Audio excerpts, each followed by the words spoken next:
Hello, my friends. I am guessing that you did not expect to see me this soon. Look at me. Look at me.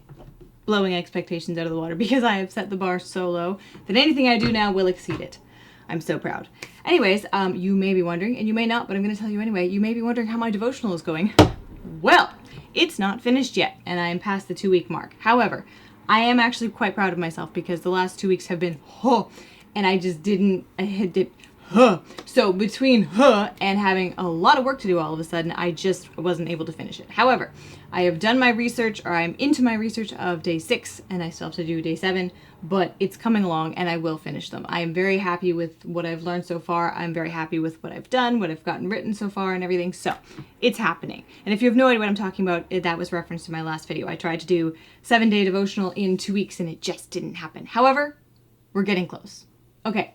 Excuses out of the way, it's time to do a good old-fashioned Candid chat, and I'm so excited. You also may have noticed, or you will notice, that we have a new look around here. I've decided to do a different logo and just kind of make things a little bit newer, because I was getting really tired of the depressing black and blue, and I just didn't like it. So, new look, new, shorter time frame, I'm hoping, because I'm really hot, and so I figure if I do this, when I can't have my fan on, that'll make me go quicker. Let's do this.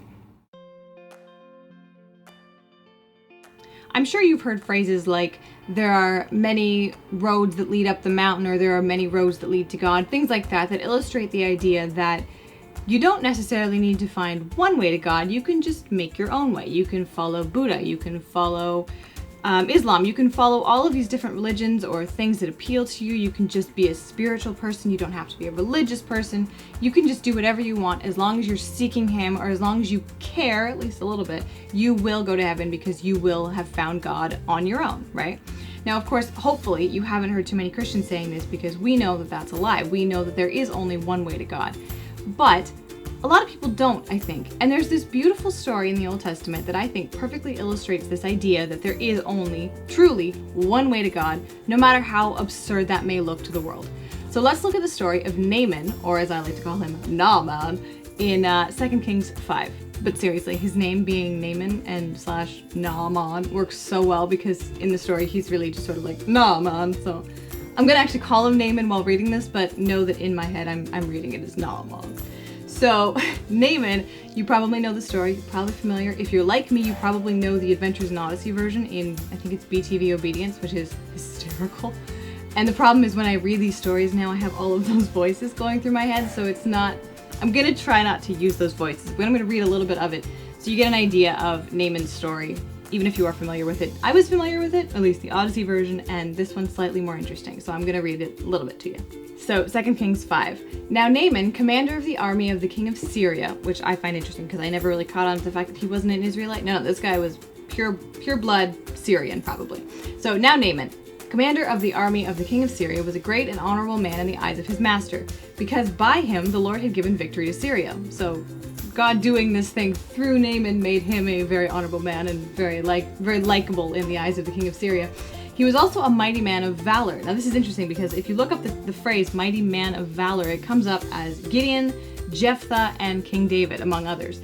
So this is a guy who was very strong, very good in battle, very admirable. So Syrians had done a raid in Israel. Apparently they took at least this one young girl from the land of Israel, and she waited on Naaman's wives. And she said to her mistress, "If only my master were with the prophet who is in Samaria, for he would heal him of his leprosy." Now I'm guessing nowhere in Syria has someone said to him, "You just need to go find a prophet who will heal you." I'm guessing that Naaman probably saw this as a death sentence, right? There was nothing he could do. Leprosy was not just you take a pill and you get over it, right? This was a death sentence to him. Now, my assumption is that he must have been in the early stages of this because he was still around. I mean, he went to the king of Syria directly, so apparently it wasn't that bad just yet, but it was getting there, and he was getting there fast. So Naaman, hearing of this, goes to the king of Syria and says, I love this, "Thus and thus said the girl who is from the land of Israel." And the king says, "Go now, I will send a letter to the king of Israel." So they believe that this king is who's going to help him, right? So the king of Syria gives Naaman all of these gifts to take to the king of Israel to sort of butter him up and make him be like, "Oh yeah, sure, I'll help you." So then Naaman arrives in Israel. I'm not sure how long that journey was, but I'm guessing it was a ways. He brings this letter and all these presents to the king, and the king rips his clothes because he's like, I'm sorry, I can't heal him. What are you trying to do? Are you trying to make me get into battle with the king of Syria by turning him down? What am I supposed to do, right? So I'm guessing Naaman was kind of put off by this and a little bit horrified that apparently nothing was going to work. But Elisha gets wind of this, tells the king, hey, send him over to me. I'll take care of him, right? So Naaman and all of his entourage arrives at Elisha's house. And humorously, Elisha doesn't even come out. He sends a messenger out, which probably infuriated Naaman because Naaman was the commander of the king of Syria's army. He was used to being kind of fawned over, I'm guessing. And he gets this entrance of, hi, I'm the prophet's servant. He's too busy to come out and see you, but here's what you gotta do, right? So he tells Naaman, go and wash in the Jordan River 7 times, and your flesh will be restored to you, and you shall be clean. Okay, so I love how it says what Naaman was thinking. Indeed, I said to myself, he being Elisha, will surely come out to me and stand and call on the name of the Lord his God and wave his hand over this place and heal the leprosy. So Naaman had a very specific idea of what he wanted Elisha to do for him, and what he wanted God to do for him, right? He comes and he's like, Elisha's going to come out. I'm going to tell him my problem. He's going to wave his hand over me and say, bada bing, bada boom, you're healed now, right? Well, what I love about God is that he almost never does things the way that people predict or plan or think or hope, right? He does things his own way, and it's just, we can look at it and laugh, but when it happens in our own lives, it's kind of less funny, but still. So then Naaman's second thought is he names off these rivers that are in Damascus that would be so much better than the water of Israel, right? Israel is below him, and the water of Israel, I don't think so. So he's looking at this whole thing as God sort of mocking him, or maybe Elisha mocking him. And like, if I'm supposed to go in a river, why don't I go in my hometown or go somewhere nice and clean? Why do I have to go in your stinky Jordan River, right? In the Odyssey episode, they say it's smelly. I don't know if it actually is or was, but it was clearly not somewhere that he wanted to go. So Naaman leaves in a rage. And his servants, probably the people who were thinking, well, this might not be so absurd. I mean, why don't you just try it? Don't forget, Naaman is a mighty man of valor. So he would have much rather done something amazing to earn his healing, right? He didn't want to have to do something stupid. He was like, I am a veteran of many wars. I am the commander of the king of Syria's army. Give me something to do. Let me kill someone. Let me do something incredible. Put me up against Goliath, and I'll fight him and kill him, and then I will earn my salvation, right? And God's like, no, do something really mundane and simple and stupid, something that you're gonna find really silly. Go do that, and then I'll heal you. It's this amazing picture of God using things that we look at as absolutely absurd, and he's like, no. The point is not that this thing is somehow preferable to yours. It's my way is better than yours. So follow me, and I'll do the rest. Because don't forget, the Jordan River itself didn't have any power in it. It's not like when John the Baptist baptized people in the Jordan River, all of their problems went away, they were healed. No, the idea was that this river just represented devotion to God. So Naaman eventually, after hearing this from his servants, thinks, fine, I guess I'll try it. So he goes and dips 7 times in the Jordan River, according to the saying of the man of God, and his flesh was restored like the flesh of a little child, and he was clean. So you can just imagine him standing on the bank of the Jordan River, and he's like, this is so stupid. So he goes in, washes himself, comes back out. Nope!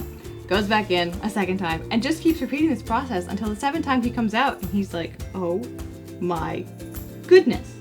The leprosy is gone. Again, the Jordan River wasn't special. The idea of this was not the river's going to heal you, because then it would have done it on the first try, right? This took 7 times. This was God working this picture of completion. You have to follow to the end of this. There are 7 steps, even though it's the exact same steps each time. Follow me, and I will do this for you. This showed God's power, and there was absolutely no way that Naaman could have walked out of that river and gone, coincidence. This was God. And it convinced Naaman. I mean, he goes back to Elisha and he says, indeed, now I know that there is no God in all the earth except in Israel. Now therefore, please take a gift from your servant. So he's right away trying to kind of pay it back, right? He wants to give something. He wants to do something. It can't just be, I just followed this and it worked. I have to do something to kind of earn this. And Elisha's like, no, I don't want your money. I don't want your gifts. No. Because this wasn't about Naaman doing something or giving something or earning it. It was about God giving him a gift. And in so many ways, this is just the most beautiful, almost humorous picture of what God does for his people through Jesus. In John 14:6, Jesus says, "I am the way, the truth, and the life. No one comes to the Father except through me." Now, how many people look at that and think, yeah, right, thanks, Jesus, I'll do it my own way? There is no other way. There is no other way to God except through Jesus, because God laid out this plan in the same way as he laid out this plan to Naaman, who thought it was absolutely absurd, and it was. God lays out this plan for salvation for us, where all we have to do, we don't earn it. There is nothing in it that is we can take any credit for. It is entirely God. It is entirely Jesus. God sends his son into the world to heal the world. He saves the world by dying for it. And all we have to do is look at the cross, look at Jesus, and say, yeah, that man who died is my savior, because he came back to life. And I, through him, get to live as him in God's eyes. He lived a life I could never live. And so I have to do that. There is no other way up the mountain. It is a straight shot, and it is Jesus. The reality is we have as much say in our salvation and how it happens as Naaman did in his healing. He might have had ideas of how he wanted it to happen, but that doesn't mean God had to do anything about it.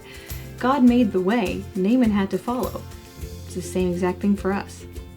I actually have a different ending for this, and I'm re-recording it now, trying to come up with a better one, and I still don't have one. So in an effort to not just die from heat stroke, I'm gonna go. And I will see you guys sometime soon. Bye.